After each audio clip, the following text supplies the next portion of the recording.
Hi guys, KO here. Welcome to Turmeric and Tequila, where we are working to inspire positive, radical social evolution by uniting mission-driven humans. I'm so excited to welcome Miriam Schulman to the T&T mic.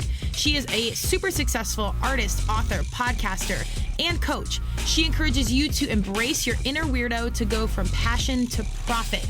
This is an awesome, inspirational conversation on how to pivot, leaning back into your passion and your purpose to make that profit and live your dream life. Miriam tells how she connects to something larger, how to take the first steps, and how to even price some of your work and some of the entrepreneurial advice to monetize those passion pieces right now. So lean into this conversation and see where you can level up. Be sure to check us out wherever you get your podcasts and look for the video on YouTube. Cheers. Welcome to Turmeric and Tequila with your host, Kristen Olson. Questioning a better way, one gracefully disruptive conversation at a time.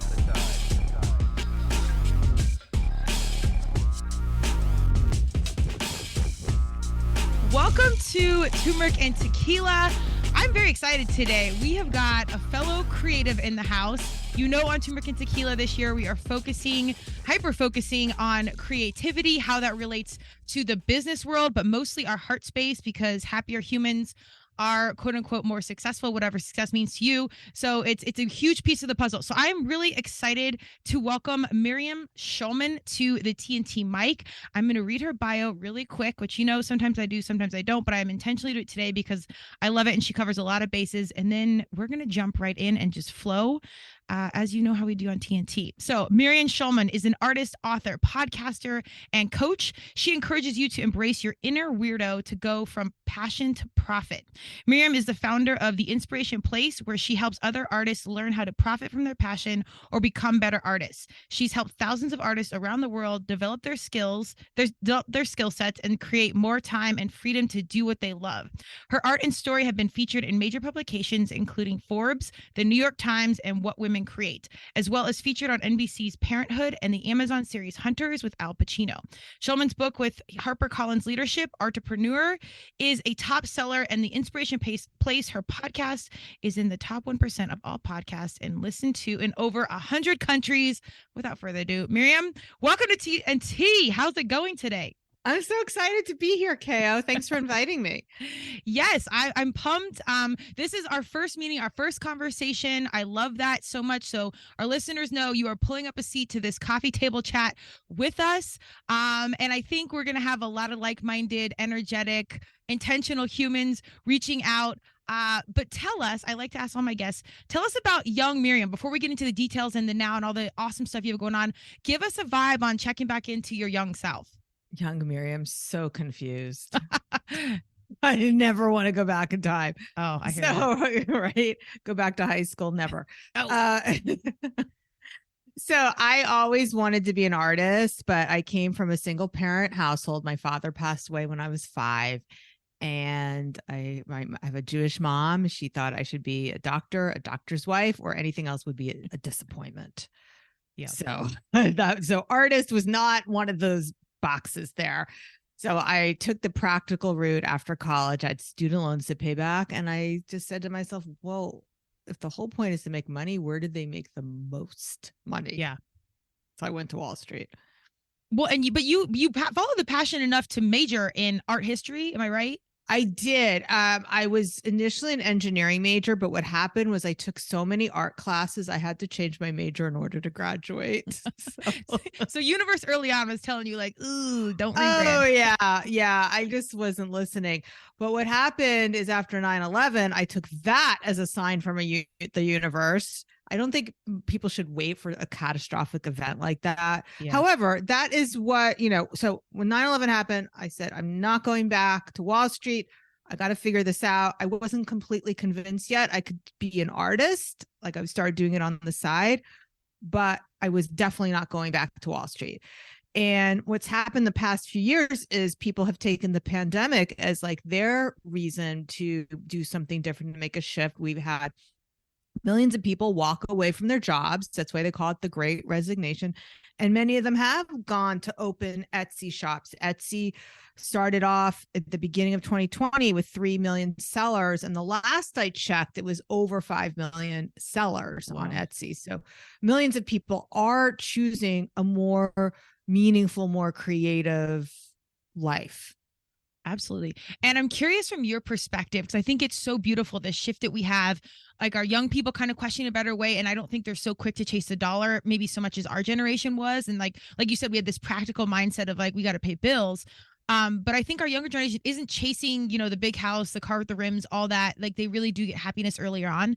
But do you think that was because of these big catastrophic shifts, 9/11, the pandemic, have happened when they're younger? Or do you think that's just generationally happening because they saw us like kind of burn out and work and kind of have to learn a better way, the super hard way? Yeah, it could, I'm not sure like sociographic what's happening with that. I do know like with my own children that I gave them a very different message than I received.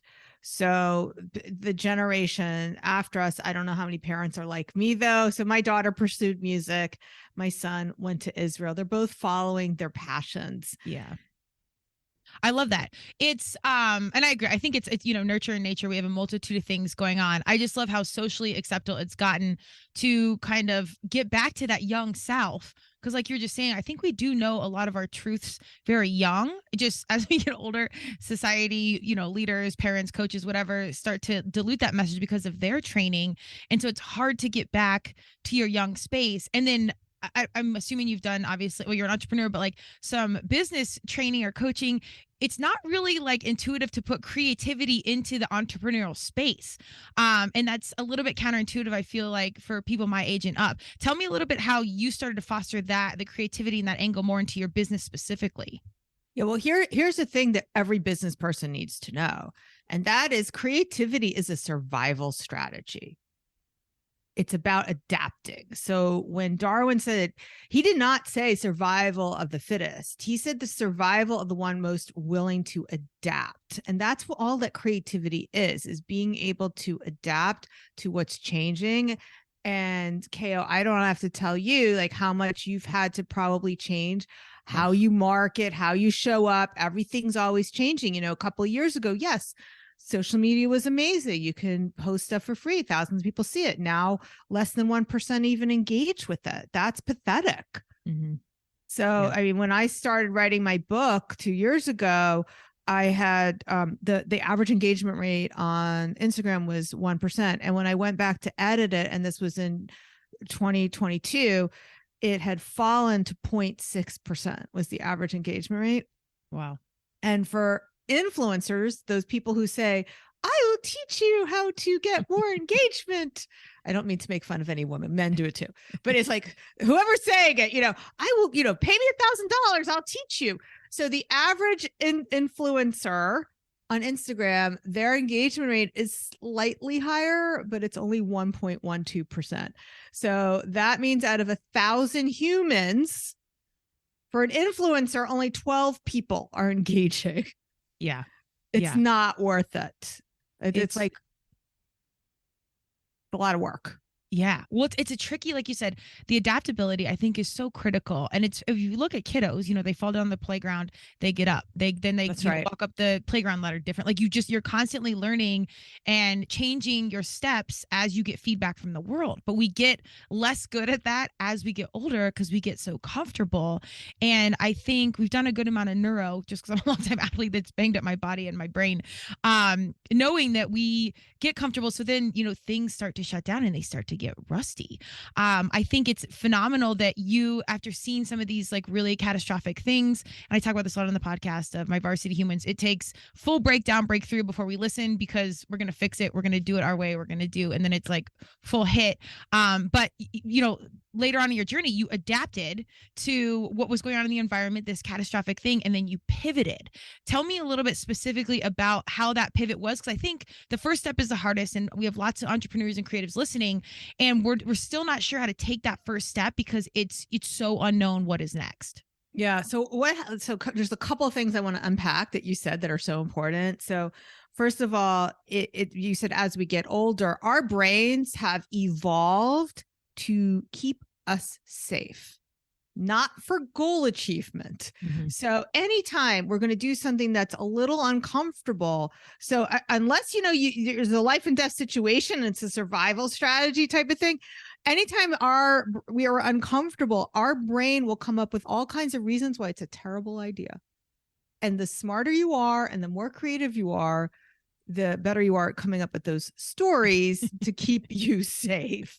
So what happens? You have a little bit of fear. You're going to have doubts. They're not excuses because they feel real to you. And that's what leads to not taking the action that you need to take on your dreams. But like, help me out. What was the exact question? There was just something you said back there. I really wanted to say that. Well, I was really curious about like my story, like how I pivoted. Yeah, that first step, like, because it's really hard to have the breakdown. Like, no, you need to do something, but how do we really take that first step action? Okay, so here's my story. So in the very beginning, I knew I wasn't going to go back to Wall Street. I wanted to be an artist, but I still didn't believe that was possible. I mean, that was definitely ingrained in me, that limiting belief that this was not going to be something that was going to work. So the first thing I did was I took a job as a Pilates instructor. And anyone who works in a gym knows that a big part of their business model are the upsells into personal training packages. So when I was getting this training from the gym on how to sell personal training packages, how to nurture your customers and keep them coming back for more, all these things, I was like, oh, wait a minute. I can use all of this to sell my portraits. So I understood that selling was a skill. So that was the big pivot moment for me. And then it was more of a choice. I chose to believe that I could make a living once I had these skills on how to sell. So just like you have to believe, if you want to have a fitter body, you have to believe that this is going to work. If you don't believe it's going to work, you're not going to want to lift those weights in the gym because it's too hard. Mm-hmm. Well, then, okay, so you knew that, I mean, so you came from these limited beliefs. It's hard. How did you flip on the switch to like, I believe enough to try this and take that step? Or did you just blindly do it?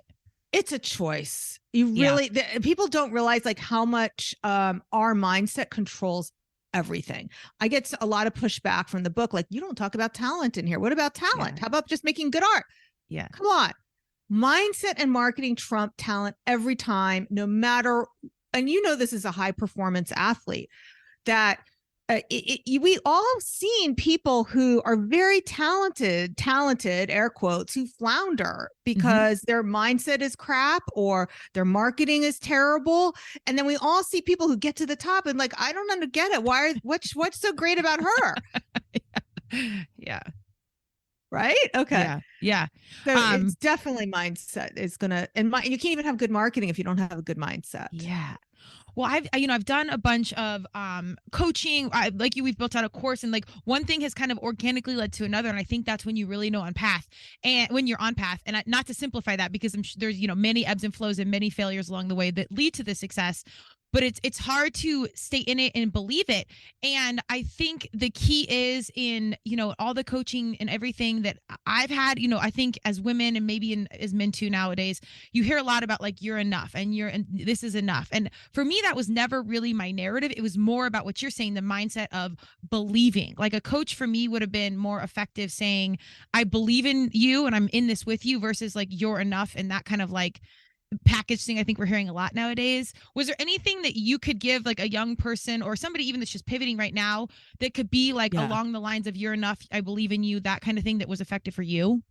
I think there's a third thing here, and this was a different thread I wanted to pick up earlier.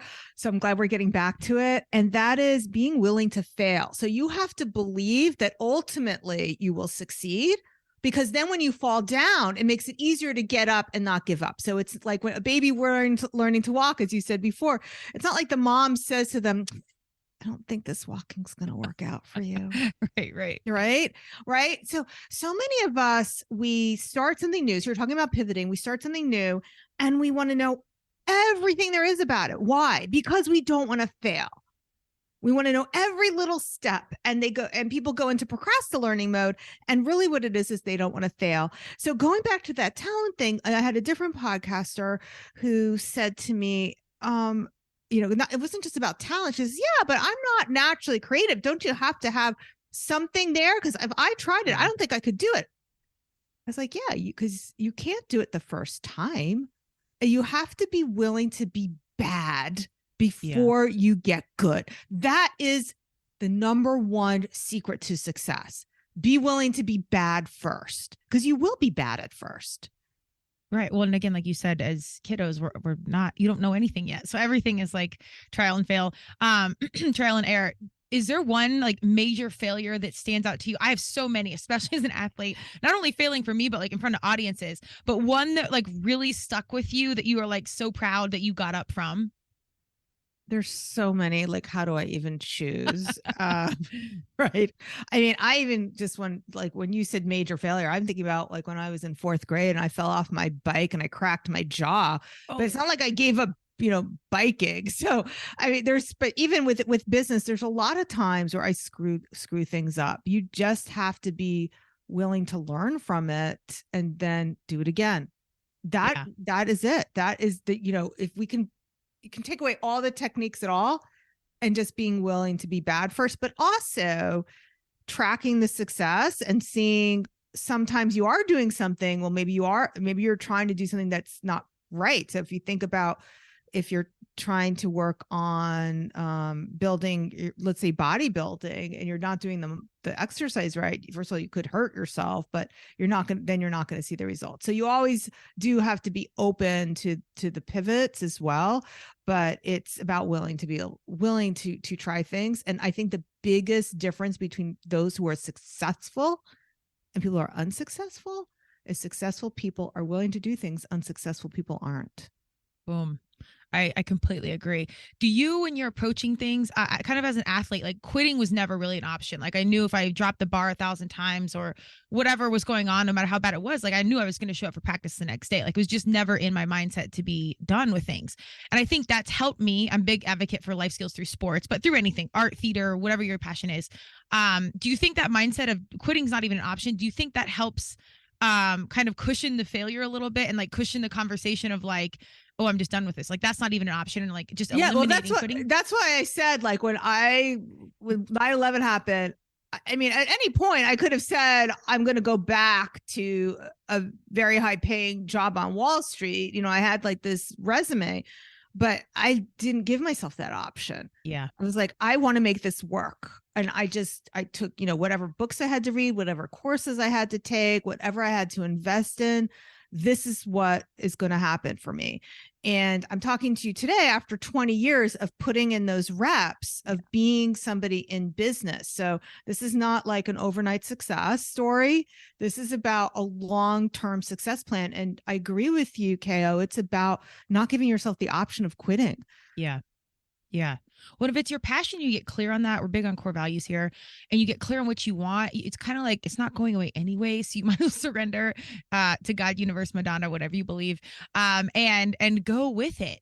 And I want to unpack a little bit more, like you said, because like mindset and talent, I think that's a huge conversation, especially for leaders.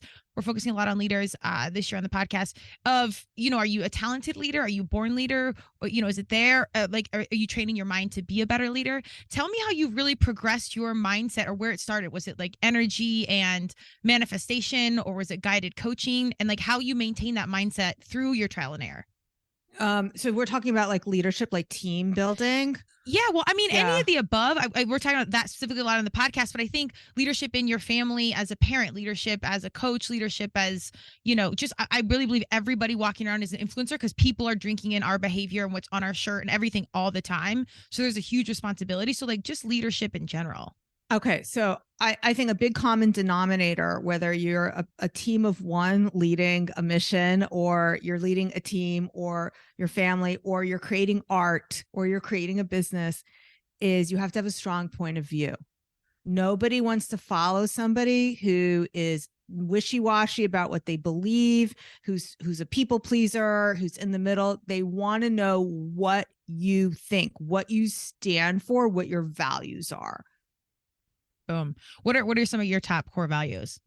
Inclusivity. Like I didn't even have to hesitate. Like when I wrote Artpreneur, it was very important to me that I wrote a business book where people could see themselves.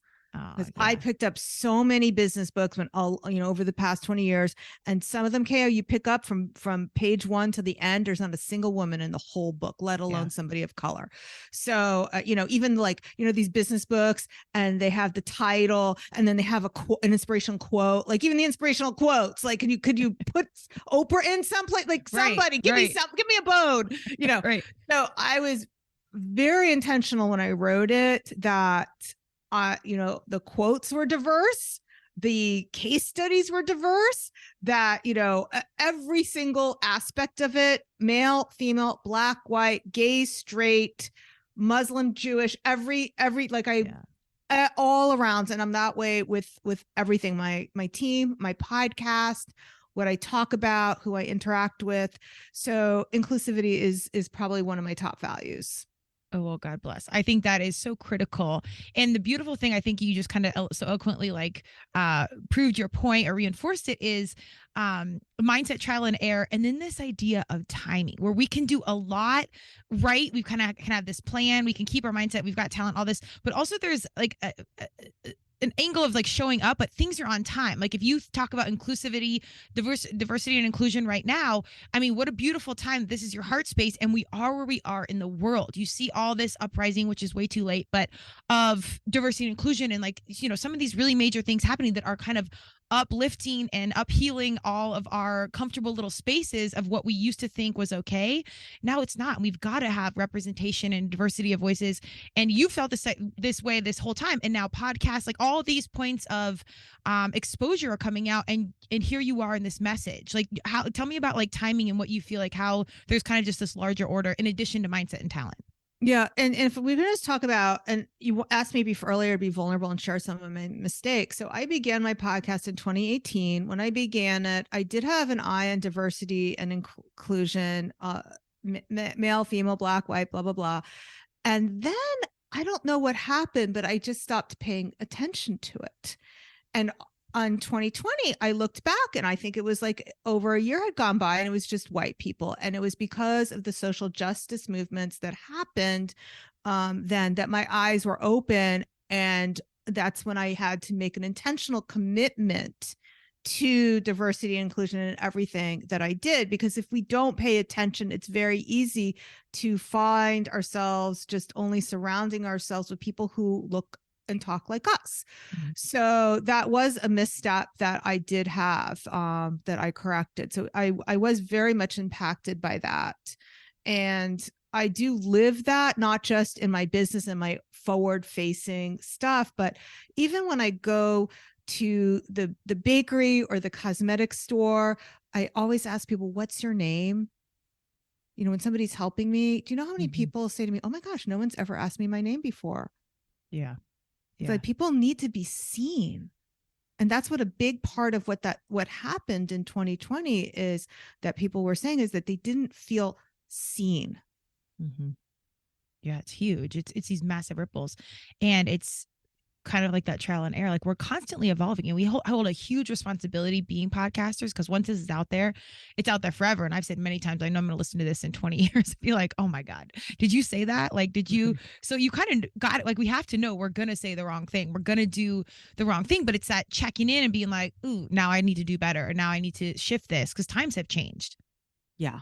Yeah. And so once your eyes have been opened, then you can't not see. Yeah. The other side of creativity that I really, really love, you've always been a creative. I didn't have dreams of being an artist, but I loved fashions and fabric. I love music. I one day want to build a choir, which is kind of crazy because I'm an athlete. I have zero in-depth music experience, but it's in there somewhere. But what I love is all these creative paths are like a universal language, and there's such a unifying point for all these conversations, no pun intended, around diversity and inclusion or connecting or being seen. And there can be no conversation at all. Have you seen, do you think now that like in this day and age that art and creativity, I know creativity, but like art specifically is more important than ever to unify us? Oh, yes. So anytime there's an existential crisis like World War II, the atomic bomb, and now the pandemic, art is what gives people meaning. It gives people meaning. So art matters very much, both in the consumption of the art, people to consume it, as well as the creation of the art. Both of those things, And if you feel you don't have the skills to paint or sing or be a creative person, you can consume art. It will still uplift you.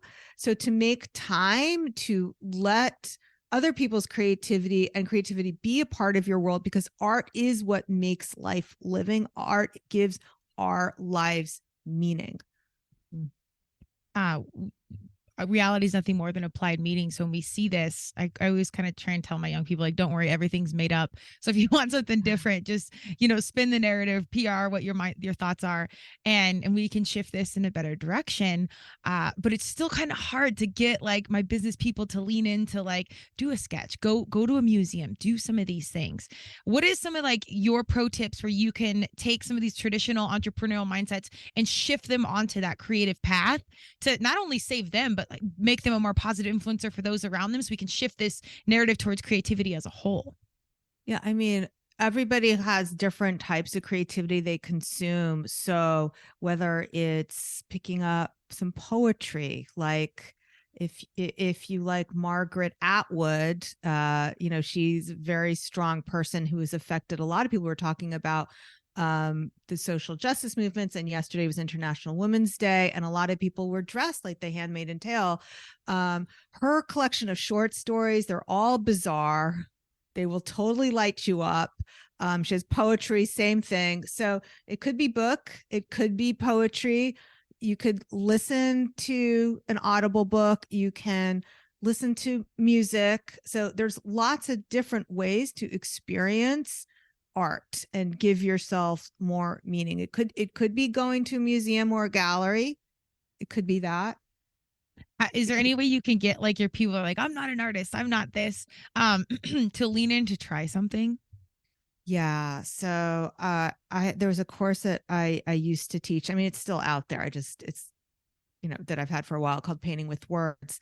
And I always encourage people to choose a word for the year. Did you choose a word for the year, Kristen? I do. We do an intentional thing. We do like a New Year's Eve show with one of my long running friends. I think we've had 5 shows of a year in review, and a year in preview. And my word this year was I'm almost positive it's leadership. We're getting close to Fridays of the week's long, but I'm almost positive it's leadership and that kind of stuff. So I won't carry on from there, but yeah, leadership. Okay. So even if you just on your doodle the word leadership, make bubble letters, fill it in with different colored magic markers. One of the gifts that I have for people who order Artpreneur is I took every chapter title. It's a different mantra. The first chapter is choose to believe. The next one's break free the golden handcuffs, take the first step, etc., etc. Each one, I made an art journal page where I show people how I would turn those words into word art. So word art is definitely one of the easiest ways to step into doing something creative without a lot of skills, without a lot of, as we call it, talent. Like you don't need to know how to draw a face. It's just, can you write the word? Can you put some color on it? Can you add some color, some tape, some sparkles? And I find that practice very meditative. So just like how those coloring books were so popular, but here you are meditating on your own words and your own ideas. It's super powerful. Yeah. Getting back into creativity. I was like a drawer. I love, like I said, all things creative. So I'm getting back into like drawing and stuff. And there was always that resistance of like, God, I don't really have time. Like, as an entrepreneur, we have a million things to do. There's always more, but like creating that space, and just doing it and then seeing what happens. And the more I did it, the more I wanted to do it. Do you get a lot of that feedback? Yeah. So what I love about art journaling and creating word art is that you can fit like a small thing into your bag in your purse. And instead of looking at your phone when you're in a waiting room, you can pull that out. So it should be something small that fits into your bag, a couple of pens. It's something you can do. Like I did most of my art journaling when my son was on the wrestling team. So he's 22 now, but anyone who's a wrestling mom knows that you spend many long hours in the gym and to watch your kid for like 2 minutes. So like I would bring it there and I would just, word of the day, word of the year. I would make lists. I'd make bubble letters. I would color it in. So it just really helped me a lot. And I had some of my best years of business, even though I was spending long hours watching my kid at the gym. I love it. God bless all of our parents that are doing the sport practices, the Ubering, like all the things to like make that ship sail. Okay, so now if we've got our creatives, they're embracing it, or maybe they've been a long time a talented artist. Tell me how we're like monetizing our passion. This is something I've struggled with personally. Played lacrosse in college, started a business right away, and then music, like podcasts, like monetizing your passion is really, really tricky space. Tell me like some really good tips on like entering into that space and shifting the mindset into that it's even possible. Okay, so there's really only 5 fundamentals, and this is true of every single business, no matter what you're doing. So whether you're an artist, a ceramicist, a weight loss coach, it doesn't matter what you are. And the 5 fundamentals are production. What are you producing? Are those services? Are they lessons? Are they paintings? Are they sneakers? The next thing is, what are you pricing it at? Now, the biggest mistakes that I see people making come with those first 2. Like, we don't even have to talk about the rest of the 3, but I'll tell you really quickly. It's prospecting, promotion, and productivity. So that rounds out all 5. And what a lot of people do is they have the mindset. So back to mindset, they have the mindset cheaper is easier to sell. And then they don't do the basic math problem. The basic math problem is, what is your capacity of what you can create each week, either create or offer? So if it's some sort of service, how many hours a week do you have for that? Times what you're selling it for. So if you're fully booked or fully sold out, what's that number? And Ko, I can't even tell you how many times that number is so low. And I'll say to them, do you realize you're on the path to $18,000 a year? Yeah, like, it doesn't matter if I teach you to sell better, because this math doesn't work. Right. It's not calculus. It's just this times this equals that, so the law of attraction won't help you if you're not creating enough. This was something you asked me before we hit record, like, are you into law of attraction? Oh, absolutely. And I remember having that aha moment. I think it was back in like 2015. My friend and I were on a retreat, and we're saying, you know what? Her name was Blenda. You know what, Blenda? If I sold everything right now, it's not going to give me the numbers I want. So we were like doing manifestation and like doing all the things. Yeah. It's like, we have to create more. Let's create more, and then we can manifest what we want. Well, and okay, so then you went straight to the drawing board, literally, and started to create and go from there. Well, now it's going to depend for everybody what it is. But for me, it was like, okay, if I want to make $10,000, how can I do that? Is that 10 paintings times $1,000? Is it 2 paintings that are $5,000 each? So you can do that as well. Is it you being whoever's listening, is that, are you building websites for somebody at $2,000 a pop? Are you, what is it that you're doing? How long does it take you to create it? Do you need to raise your prices? Do you need to change what you're offering? So sometimes my clients will come to me and they'll say, oh, Miriam, the problem is I just don't have enough traffic. I don't have enough people. It's like, well, what is it that you're doing? And they're making like handmade greeting cards for $10 each. I was like, no, you need like 10,000 people. This is not going to help you change what you're creating. Right. What would be your suggestion for that person that is doing greeting cards? Like, what would that be, that next step to do it, to get her on the right path? Well, a lot of people think, and this is not just greeting card. So this happens to a lot of visual artists in my space. They'll create something like a greeting card, a stick. There's a lot of things that go in this category. Greeting cards as stickers. Maybe they're putting their art on yoga pants. Maybe they're making t-shirts. So they think that it's going to be easier to sell these things because they're at a lower price point, but they're not taking into account that they have to do tremendous volume to make up for it. So they have to overcome that mindset of cheaper is easier to sell, and that if they put that artwork and the time that they're using onto, let's say, a canvas that they can sell for $2,000, $3,000, $4,000, if they're selling something for $2,000, then you only need to sell 50 of them in a year to have a 6-figure business. So that's the shift a lot of my clients have to make, is really understanding that there are customers out there, getting over that mindset. Oh, she won't pay for that. There's nobody who will pay for that in my town. Or this is literally, I've heard this more than once. There's not as many people in Australia as there are in the US. I'm glad you're laughing. I'm like, there's like 30 million people in Australia. I think some of them will buy your art. So there's so many, that's what we're talking about in the beginning, that when we're uncomfortable, we come up with these stories about why it won't work. We're uncomfortable raising our prices. So we have all these stories that we believe they're stories. So you have to like undo that. And one of the ways to do this, so you're saying like, how do you start changing your mindset, is really to clean up the language you're using. So you said earlier, people who say maybe I don't have time. That's a terrible thing to say to yourself. You need to say to yourself, I choose not to spend my time that way. So start telling yourself the truth and then see what shifts for you. Sometimes that means you will make some time for it. We only have 24 hours in the day. That's the truth. And we have limited energy. So it's not true that if I gave you 3 more hours that you would be painting. You might be in front of Netflix if you're really exhausted, but tell yourself the truth. I choose not to. And the same thing with money. Don't say I can't afford it. Don't say it's too expensive. Say, I choose not to invest my money that way. Tell yourself the truth. Boom. And I think it's funny how that truth in practicing truth in something like that will carry over into everything. And it just might change your relationships. It might change your work, your outlook on the weather. Like, it's funny how one little thing will kind of shift everything. Have you seen that with like clients where it's kind of, they started to shift something and then you can see it, and like then all of a sudden they're kind of like this different person with a different take on the world? Oh, 100%. That's what they tell me. Like at the end of the program, I was like, well, what was your biggest, learning thing? And it's not like, I mean, of course they learn all that stuff, but they say, I'm different as a person. I'm more confident. I'm this. I mean, they're so excited about that. Yeah. Yeah. Well, I think you get to tap into your young self again. And like this idea of possibility and hope and change happens.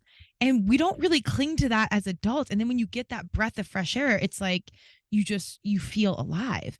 And I wanted to echo on what your statements around price point psychology, because we work with a lot of startups, artists-ish, but creatives for sure, but like clients where I'm like, this takes you X amount of hours to create. We all have finite hours. And the psychology of price point, the more you pay for something, the more value you apply to it. Like that's what we are innately as humans. And there's a high-end market for everyone. So like if a lot of the world can't afford it, there's that X% that can. That's all you need. Like you don't need a billion customers. No. And people will say to me, oh, I want to make it affordable. I don't want to exclude people. But who says what's affordable? And you're excluding people no matter what your price point is, because when you have a price point too low, there's people who won't even look at you. Yeah. Yeah. Oh, they won't take it seriously. No, they won't even look at you. So it's like the analogy I go is like with the wine store. My husband says, don't buy a $6 bottle of wine. He like will tell me it has to be X amount. He's never going to say, oh, this $6 wine tastes so good. They should have priced it at $200. No one has ever said that ever. Right. And they actually have done research where they've done blind taste testing. That's right. And they told people which one, that this wine was more expensive, and they always rated the one that they were told was more expensive as tasting better, even though it actually it was the same wine. Yeah. Right. Yeah. It's hard to do your pricing. I also say if people can't do it, and I would be curious if you ever done this, is you price it, but then like let someone else tell you what they would pay for it without giving them a lot of information. Have you ever tried that? Yeah. So that's why the chapter about selling is called Listen to Understand. Okay. And I have a shortcut for that chapter. It's called, and I didn't actually put this in the book, but this just between you and me. Cliff notes. And everyone is listening. Okay. The one who talks the most loses. Yes. If you're doing most of the talking on the sales call, you are doing it wrong. Yeah. Yeah. Ooh, that's a lot of reps of sales though, to kind of get that, because you think you got to do more. That's right. That's right. And we were talking about like the law of attraction. Here's actually how it works. If you're someone who takes a long time to make up your mind, and you're indecisive and you're uncomfortable at your pricing, you're not sure if you priced it right, you're indecisive, your customer will pick up on that energy. And so if you're getting a lot of, I'll think about it, two things are happening. Either you gave them too many choices or you're projecting that uncertainty, and people do not like uncertainty.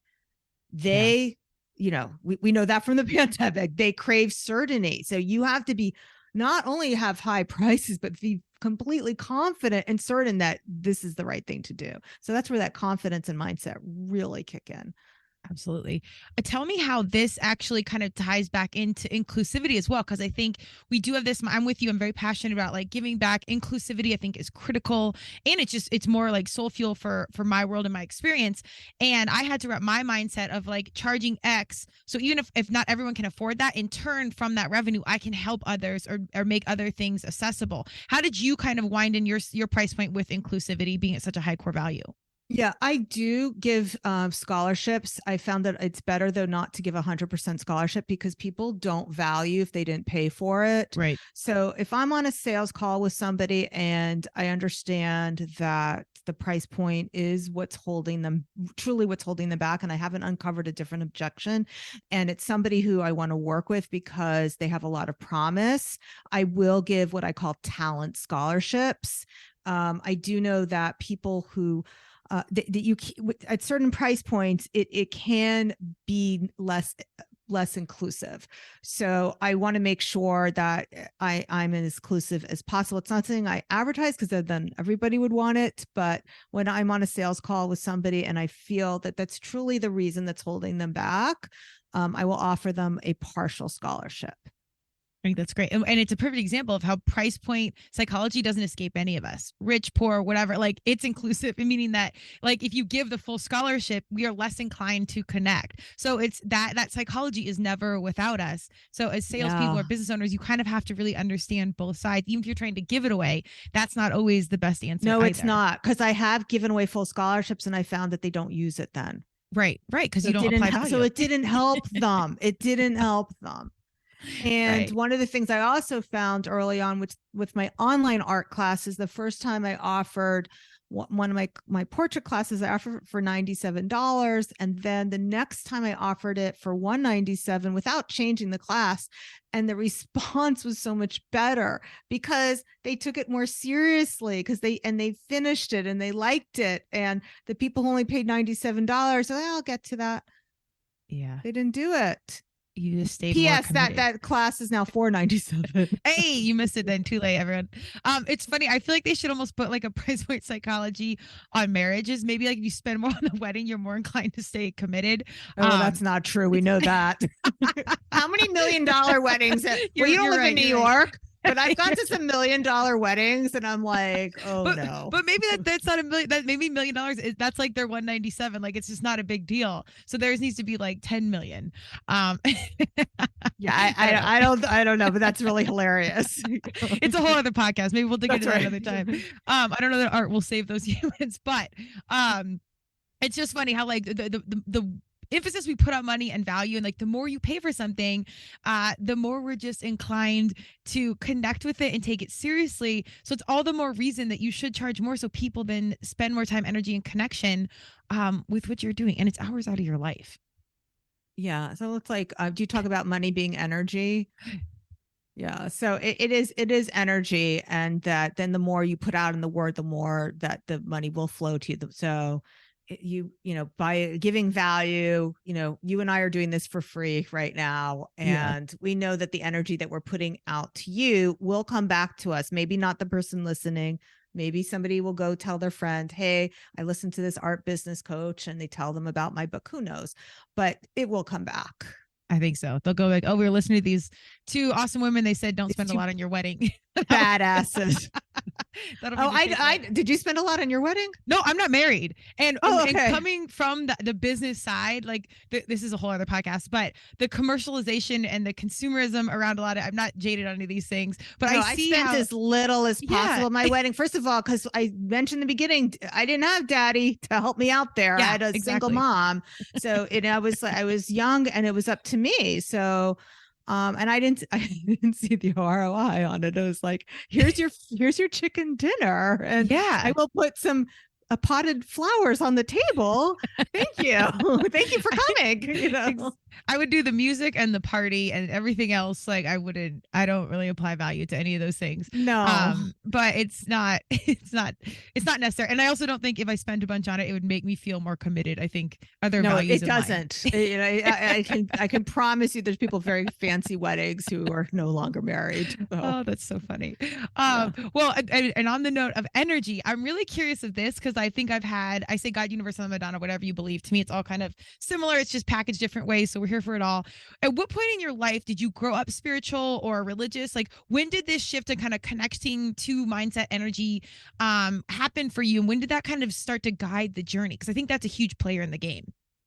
Yeah. Okay. So this has been a lifelong understanding, meaning that I haven't always felt this way. It took me I'm 54 years old. It took me to this point to fully understand how I feel about God. So I grew up thinking about God as a male figure, this man in the sky, and I just didn't believe in that. So now I've been studying Kabbalah and listening to rabbis and that have a different perspective on God. And so the fear, is this okay to talk about? Like what absolutely. My fear of God? Okay. Yeah, absolutely. So if you think of like this big circle that's up in the sky, that's God, and we're these little dots down here, that's a very difficult concept to get a hold on. The way I see it, I don't know if you're watching me on YouTube or if you're listening, I'm holding my arms out. This is the big circle, and the big circle is God. We're the dots inside of the big circle. That's how I see God, or if you want to call it the universe or the divine or Jesus or Allah or however you see it. That is how I see the force in the universe, is that we are all part of that. We are all included in that. Okay. This is going to sound so basic, but this is Kabbalah. I'm probably saying it the wrong way. Yeah, it doesn't matter because it's okay. Yeah. That was like the red string the celebrities were wearing around their wrists that got really popular, like Demi Moore, Ashton era. You know, I don't know that. I'm diluting a much deeper point with pop culture. But anyways, I love that. And I identify that because I've always felt connection to something larger. And I actually welcome these perspectives on the podcast because I think even if people agree or disagree, it's so awesome to hear someone else's digestion of their truth. And it might apply, it might not, but it's great to know how people think, whether you agree or disagree. So I really appreciate you sharing that. And like you, I've always had this really hard time identifying with this one man that is one thing that helps everyone. Like it just didn't make sense, but I do love universe energy and us being in this circle and we are within, like that deeply resonates with me. Yeah. So and then the other thing I like to think about is it's hard to make sense of the world, especially, you know, it's a 5-year losing your father at 5. That's not just sad, it's tragic. Right. So, you know, like that's why when I was younger, I didn't really believe in God, what God would do that. But the thing about life, it's kind of like looking at, I'm trying to decide which analogy is going to work best right now. It's like looking at a painting and you get really close up and you just see like a stroke. It doesn't make sense. So like something happens to you in the world, it doesn't make sense because you're too close to it. So you have to keep backing up, and seeing the big picture. Things start to make more sense. So now having the perspective of, you know, I'm 54 years old, I could never choose not to have lost my father because every single thing that makes me Miriam Schulman is because of that. Yeah.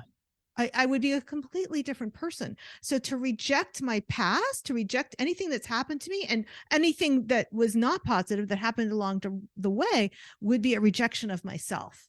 Because all these things have made me who I am right now.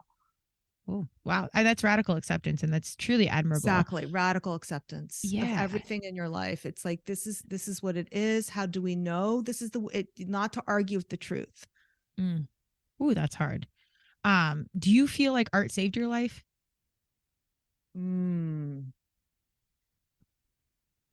I say that art is my life. Okay. Yeah. I love that. And what a beautiful thing that we talk about business and monetizing all that, but the reality is you get to spend your days doing your purpose and walking in that and walking with like-minded humans. I'm guessing every person you get a guide, coach, walk alongside has changed your life for the better in so many ways. Is there one example that stands out or one experience that's like you knew like this was such a clear signal that you're on path and you're doing what you're supposed to be doing?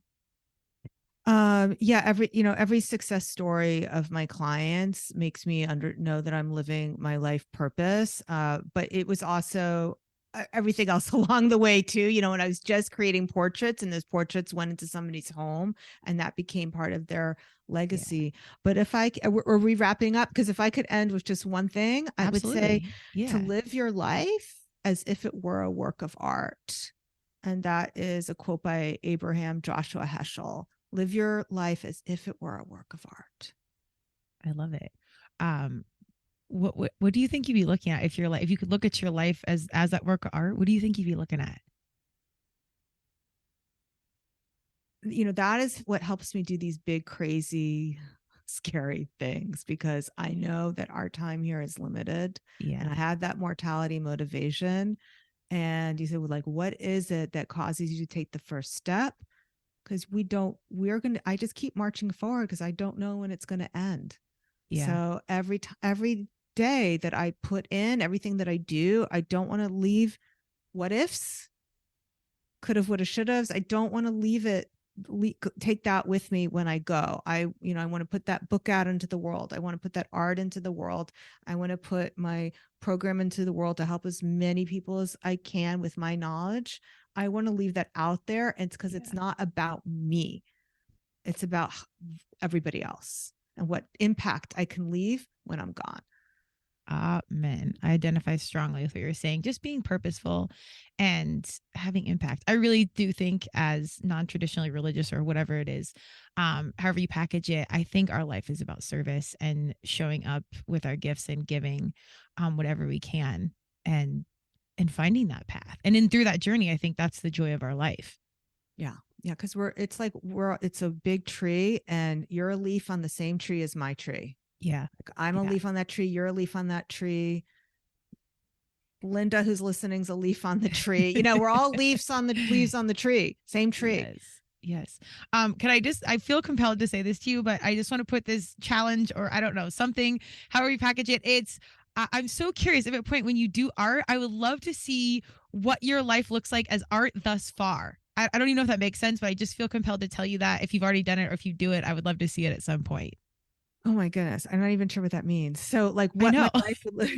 I mean, I think just like if you could paint a picture of what your life is, like for some reason I'm seeing like if I was to paint mine, it'd be like messy and swirly, but like neon and sunshiny. And I don't know, of just the journey thus far. So I don't know if this makes sense at all, but I feel compelled to throw it out there. Well, it does. The way you put it just now, it does make sense. So I did for most of the 20 years that I was working as an artist, I painted realistic portraiture.